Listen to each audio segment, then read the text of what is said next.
You know what stands between most people and success? It's not talent, it's not opportunity, it's the excuses they make. Every day, millions of people wake up with potential in their hearts and excuses in their minds. The funny thing about excuses, they cost you something, but they buy you nothing. They're like a tax on your potential that you volunteer to pay. I've noticed something remarkable over the years. The most successful people I've met have the fewest excuses, while those who achieve the least have a collection of them. It's almost as if excuses and achievements operate on opposite ends of a scale. The more you have of one, the less you have of the other. The excuses you accept today become the regrets you carry tomorrow. I've spent decades watching people sabotage their futures with perfectly reasonable sounding justifications. These aren't dramatic failures. They're quiet surrenders that happen day after day until one morning you wake up wondering where your life went. You know, I've always been fascinated by how two people can face identical circumstances yet respond in completely different ways. One sees barriers, the other sees challenges to overcome. One finds reasons why something can't be done, the other finds ways to get it done anyway. The difference isn't in what happens to them, it's in how they interpret and respond to what happens. This ability to choose our response is perhaps our greatest human power. Viktor Frankl, who survived Nazi concentration camps, said it beautifully. Between stimulus and response, there is a space. In that space is our power to choose our response. In our response lies our growth and our freedom. Even in the most extreme circumstances, we maintain this fundamental choice. Most of our circumstances are far less extreme, yet we surrender this power so easily. We allow momentary discomfort, minor setbacks, or social pressure to dictate our choices. We accept limitations as if they were laws of nature rather than temporary conditions to be overcome. Success leaves clues, but so does failure. And I've noticed that failure often begins with 5 particular excuses that sound innocent enough but carry devastating consequences. These excuses operate like slow poison, tasteless when consumed but deadly in their effect. What makes these excuses so dangerous is how reasonable they seem. They don't announce themselves as excuses.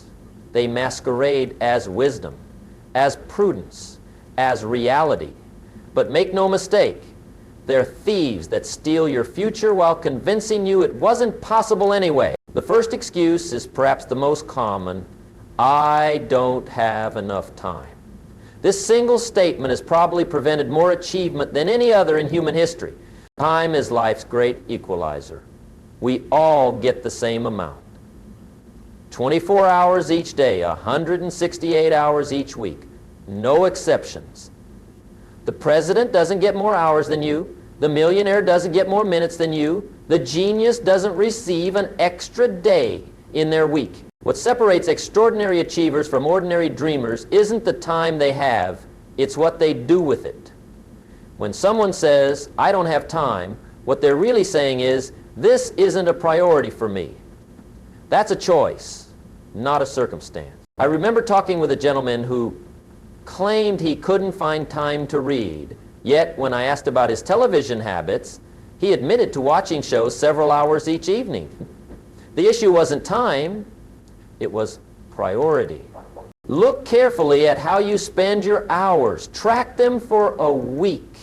You'll likely find pockets of time being consumed by activities that don't serve your future. Social media scrolling, mindless entertainment, complaining, gossiping. These minutes add up to hours, hours to days, days to years. Successful people don't find time, they make time. They understand that time management is really life management. They decide what matters most and eliminate or delegate everything else. I've observed that many people approach time backwards. They fill their calendars with urgent but unimportant tasks, then try to squeeze in what truly matters in whatever time remains. This is a recipe for mediocrity. Extraordinary achievers do the opposite. They schedule their most important priorities first, Then work everything else around them. This might mean getting up before dawn to work on your book. It might mean blocking off weekends for your side business. It might mean turning off your phone during your child's soccer game so you're fully present. Whatever your priorities, they deserve prime spots in your schedule, not leftover minutes. I'm reminded of a conversation I had with a successful entrepreneur who built a multi-million-dollar business while raising 5 children. When I asked her secret, she said, "I don't have balance, I have priorities. Some days my business gets most of my attention. Other days my family does. I've just gotten very clear about what matters most in each season." Clarity about what matters most is the foundation of effective time management. Without it, you'll always feel pulled in multiple directions, always busy but never productive, always working but never advancing toward meaningful goals. Start by identifying your highest value activities, those things that move you toward your most important goals. Then build your day around them, rather than squeezing them into whatever time is left over. Wake up an hour earlier. Use your lunch break purposefully. Turn off notifications. Learn to say no to the good so you can say yes to the great. Guard your time like the precious resource it is, because when you spend it, you can never get it back. Remember, we all have the same 24 hours. The question is, what will you do with yours? Will you invest them in your future or spend them on your excuses? The moment you stop saying, "I don't have enough time," and start saying, "How can I make time for what truly matters?" your future begins to change. Your priorities reveal your path, and your path determines your destination. Part of wisdom is recognizing that some seasons demand intense focus. There may be times when you need to sacrifice certain comforts or pleasures temporarily to create the future you desire. This isn't deprivation, it's investment. The time will pass anyway. The question is, what will you have to show for it? Let's move to the second excuse. I don't have enough education or knowledge. This one's particularly insidious because it carries a grain of truth. Knowledge is indeed power. But the excuse lies in believing you need formal credentials before you can begin. The world is filled with highly educated failures and wildly successful people who never finished school. Education matters, but self-education matters more. The diploma on your wall matters less than the books on your shelf and the ideas in your mind. I'm not against formal education. What I'm against is using the lack of it as an excuse. Some of the most financially successful people I've known had little formal schooling. What they possessed instead was curiosity, perseverance, and an insatiable appetite for practical knowledge. Consider this. Many college graduates spend 4 years and thousands of dollars to prepare for their future, then never read another serious book on their field after graduation. Meanwhile, someone with less formal education but committed to lifelong learning will read dozens of books each year, attend workshops, find mentors, and consistently apply new knowledge. Who do you think will be ahead after 10 years? We live in the most extraordinary time in human history for accessing information. The knowledge that was once locked behind institutional walls is now available to anyone with internet access. There are no gatekeepers to learning anymore. What stops most people isn't access to information. It's the discipline to study, apply, and master it. Successful people are committed students for life. They read books, listen to audio programs, attend seminars, find mentors, and most importantly, they apply what they learn. The key isn't knowing everything before you start, it's starting before you know everything. You learn most effectively through action, through trial and error, through the laboratory of real experience. When I was starting out, I didn't have fancy degrees. What I had was curiosity and determination. I found people who had results I wanted and learned everything I could from them. I read constantly. I practiced relentlessly. I failed repeatedly. And through that process, I gained an education more valuable than anything I could have received in a classroom. Your learning capacity is virtually unlimited if you approach it with the right mindset. The key is to be selective and focused. Not all information is equally valuable. The most successful people I know are incredibly disciplined about what they allow into their minds. They read books that challenge their thinking and expand their capabilities. They seek out mentors who have achieved what they aspire to achieve. They learn from both successes and failures, their own and others. This kind of intentional learning compounds over time. Each new idea connects with existing knowledge, creating insights that wouldn't be possible otherwise. Each new skill builds on previous abilities, enabling accomplishments that once seemed impossible. Think about it this way. If you read just one good book per month on your area of interest, within 5 years you'll have consumed 60 books on your subject. That alone would put you among the most knowledgeable people in your field. Add in practical application, mentorship, seminars, and the school of experience, and your growth becomes exponential. The third excuse that destroys futures is, I don't have enough money or resources. I hear this one constantly. I would start that business if I had the capital. I would invest if I had extra cash. I would pursue that opportunity if I had the resources. Here's the truth. Resources flow to resourcefulness. Money is attracted to value creation. Opportunities come to problem solvers. Most great fortunes began with little or no money. They began with creativity, determination, and the willingness to start small. The founders of Apple started in a garage. Walmart began as a single store. Amazon sold only books at first. The constraint of limited resources often produces the greatest innovations. When you can't throw money at problems, you're forced to think differently, to find creative solutions, to provide extraordinary value with ordinary means. Start where you are, use what you have, do what you can. This isn't just good advice, it's the only practical path forward. Waiting until you have enough resources usually means waiting forever. I've known people who waited decades for the right amount of startup capital, only to watch others with less money but more determination build thriving enterprises in the meantime. The difference wasn't resources, it was resourceful. If you need money to pursue your goals, there are always paths forward. Start smaller, save systematically, find partners, create value first and monetize later. Bootstrap, barter, borrow wisely. The options are limitless for the resourceful mind. The real question isn't, do I have enough money, but rather, how can I creatively use what I have to get started now? That shift in thinking separates future builders from excuse makers. Success often comes from what you do with what you have, not from waiting until you have everything you want. The richest soil for innovation is necessity. When resources are scarce, ingenuity flourishes. I've observed that economic recessions, while challenging, often birth more millionaires than boom times. Why?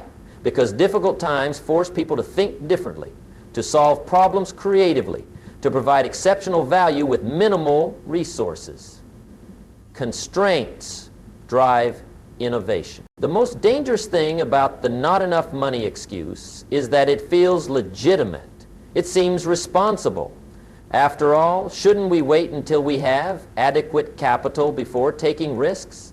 Sometimes, yes, but more often this caution is just fear dressed up as financial prudence. And while you're waiting for conditions to be perfect, someone with less money but more courage is building the future you dream about. The fourth excuse is more subtle but equally destructive. I'm waiting for the perfect time or opportunity. This one masquerades as wisdom, after all. Timing matters in business, in relationships, in most endeavors. But perfect timing is a myth that keeps many people permanently on the sidelines of life. Successful people don't wait for perfect conditions. They create favorable conditions through action. They understand that opportunity rarely arrives fully formed. Instead, it grows from small beginnings, from imperfect action, from starting before you feel ready. The perfect time is almost always now, not because conditions are ideal, but because time is passing. and delay has its own significant cost. Every day you wait is a day of potential growth, learning, and progress lost forever. What most people call waiting for the right time is often fear disguised as prudence. It's the mind's clever way of avoiding risk, avoiding potential failure, avoiding the discomfort of uncertainty. But growth and comfort never coexist. I've watched countless people wait for economic conditions to improve, for their children to grow older, for their knowledge to be complete, for their fears to subside, only to find that perfect timing never arrives. Meanwhile, others who started with imperfect timing adjusted along the way and arrived at success years earlier. Life rewards action, not intention. Plans without implementation are just dreams. Ideas without execution are just regrets waiting to happen. I've met so many talented people over the years who were always preparing, always planning, always getting ready to begin. They had wonderful ideas, detailed strategies, and sincere intentions. They spoke passionately about what they would do when the time was right. Years later, I'd meet them again, still planning, still waiting, still watching opportunities pass by. There's a significant difference between readiness and preparedness.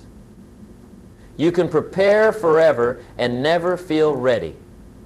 At some point, you must jump into the pool to learn to swim.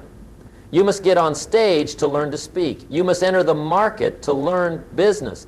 The marketplace doesn't reward perfectionists who never launch. It rewards imperfect products that improve through real-world feedback. Books with flaws that actually get published outperform masterpieces that remain forever on the author's hard drive. Businesses that launch with limitations and grow through customer input outperform theoretical business models that never see the light of day. Start now with whatever you have, wherever you are. Adjust as you go. Learn as you progress. Perfect as you practice. This is the way of achievement in the real world. The small actions you take today, imperfect as they may be, compound over time into extraordinary outcomes. This is the miracle of consistent effort applied in a single direction. It doesn't require perfect timing, just perfect commitment. The fifth and perhaps most destructive excuse is, my circumstances or background limit me. This one touches something deep in the human psyche, our desire to explain our current situation by pointing to external factors beyond our control. We say, I come from a poor family. I didn't have the right connections. The economy in my area is terrible. My industry is too competitive. I don't have the right personality type. These statements may contain factual elements, but they become toxic when we use them as permanent explanations rather than temporary challenges. Your circumstances are your starting point, not your destination. Your background explains your past but doesn't determine your future unless you allow it to. History is filled with individuals who transcended circumstances far worse than most of us will ever face. People who rose from poverty, overcame discrimination, pushed through disabilities, and transformed limitations into fuel for achievement. I remember a young man who attended one of my seminars years ago. He approached me afterward, listing all the reasons he couldn't succeed: difficult childhood, limited education, no connections, health challenges. I asked him a simple question. Do you plan to let those circumstances vote on your future every day for the rest of your life? You see, there's a profound difference between explanation and excuse. Explanations help us understand why things are the way they are. They provide context. They can be valuable. But when an explanation becomes a prediction, when this happened to me transforms into therefore I can't succeed, it crosses the line into excuse territory. Your past experiences matter. They've shaped who you are, but they don't define what you can become unless you grant them that power. Your history influences your starting point, but your choices determine your destination. Consider two people with similar challenging backgrounds. One says, because of my past, I understand struggle, I've developed resilience, I know what it means to persevere when others give up, my experiences have prepared me for success in ways others might never understand. The other says, because of my past, I'm at a disadvantage. The odds are stacked against me. Others had it easier, so I can't be expected to achieve what they have. Same circumstances, vastly different interpretations, dramatically different outcomes. The question stunned him. He had never considered that he was giving his past circumstances ongoing power over his present decisions. He was allowing temporary facts to become permanent excuses. The truth is, your circumstances matter, but your response to those circumstances matters infinitely more. It's not what happens to you, but what you do about it that determines where you end up. Take personal responsibility for your life and future. This isn't about blame, it's about power. When you blame circumstances, you give away your power to change. When you take responsibility, you reclaim that power. Whatever your starting point, focus on progress rather than perfection. Small improvements, consistently made, lead to tremendous transformations over time. Your circumstances might determine how hard you need to work or how creative you need to be, but they don't determine whether success is possible. Now that we've identified these 5 destructive excuses, let's talk about how to eliminate them from your life. Because awareness without action is just another form of entertainment. First, become aware of your language. Listen to yourself. When you say, I can't because, or I would but, stop and examine what follows. Is it a legitimate reason or a rationalization? Is it a temporary obstacle or a permanent excuse? This awareness alone can be transformative. Second, replace excuses with questions. Instead of, I don't have time, ask, how can I create time for this priority? Instead of, I don't have the money, ask, how can I acquire or create the resources I need? Questions focus your mind on solutions rather than limitations. Third, surround yourself with action takers. We become like the people we spend time with. If your social circle consists of excuse makers, their thinking will infect yours. Find people who refuse to accept limitations, who consistently turn obstacles into opportunities. Their mindset will elevate yours. Fourth, create accountability. Tell others about your goals and commitments. Report your progress regularly.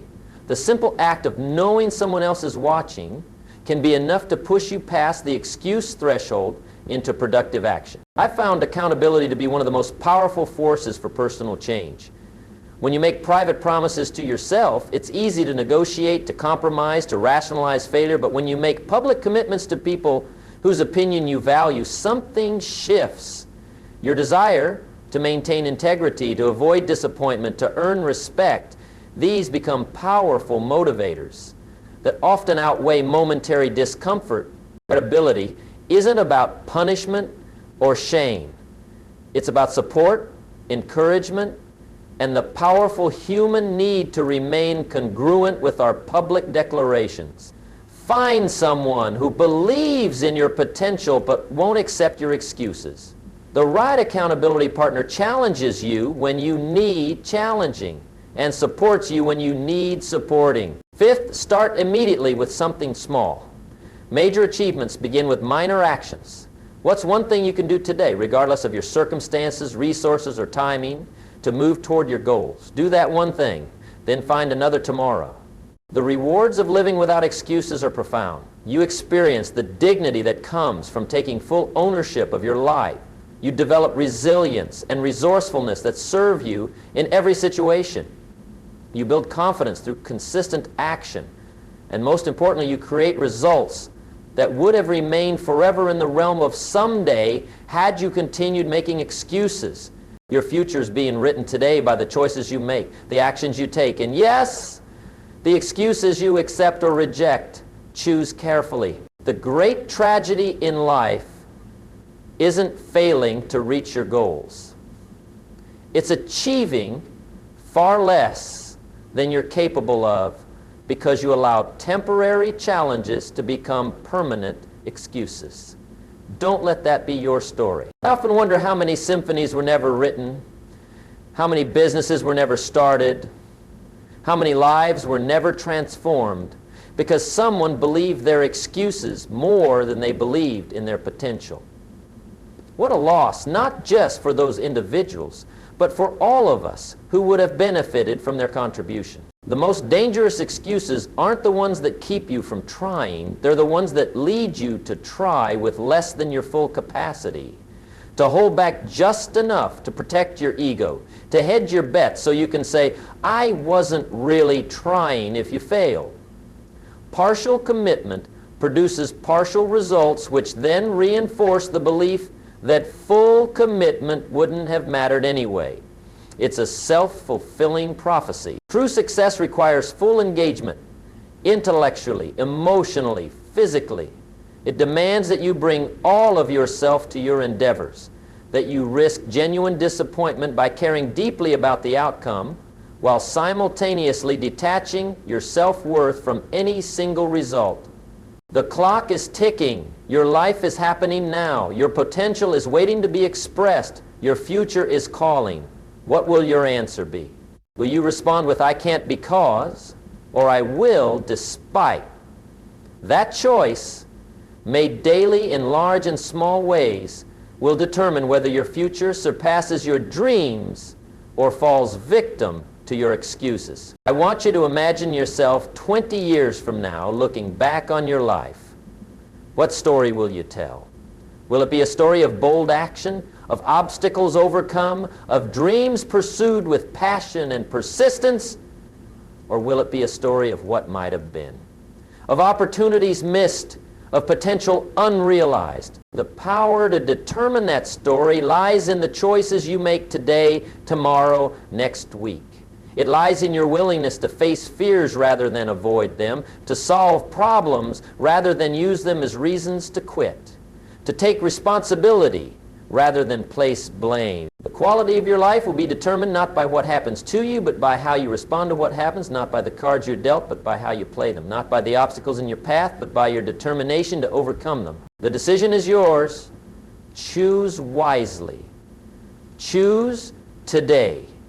And then choose again tomorrow, and the next day, and the day after that, because a future without excuses is a future without limits, a future worthy of the potential that lies within you, waiting to be expressed. Your excuses or your dreams? Which will you feed? Which will you nurture? Which will you allow to determine your destiny? Choose your dreams. Choose achievement.